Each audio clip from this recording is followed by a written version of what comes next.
a big thing I commonly see in the coaching world is, uh, there's people that are curious but not willing to fully take the steps, and so it's really this idea of a lack of courage, and and so courage is, it's to be cliche, it's that ability to move through fear, and it's really this idea to venture into the unknown, to have this call to discover yourself at a deeper level, and and so part of it is feeling the fear and doing it anyway, um, and we don't have to override what we feel, but we want to start to reconcile those things within us.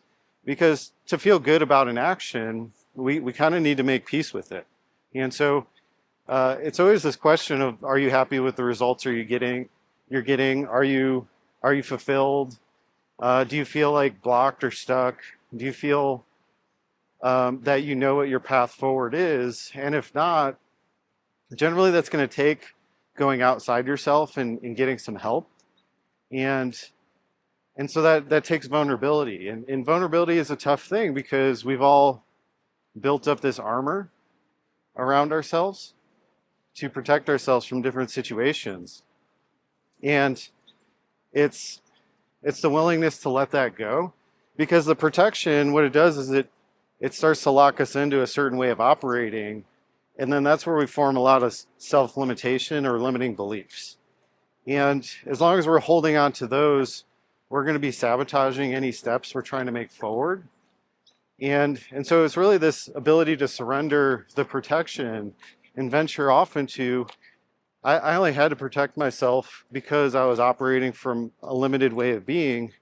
And as I start to open that up, I can see more possibilities.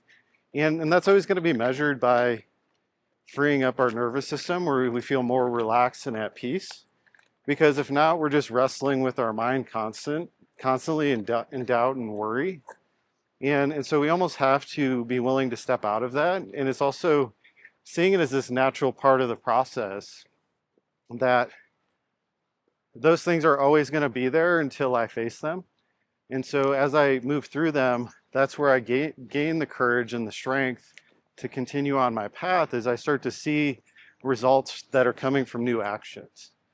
And so that's the challenge, is to feel the fear and do it anyway and just keep moving through it. And there's always rewards, and there's on the other side, but there's also, that's where we build that confidence. That's where we feel like we can do and be more, is by working through those stresses, because each time we do it, we get stronger and it gets easier.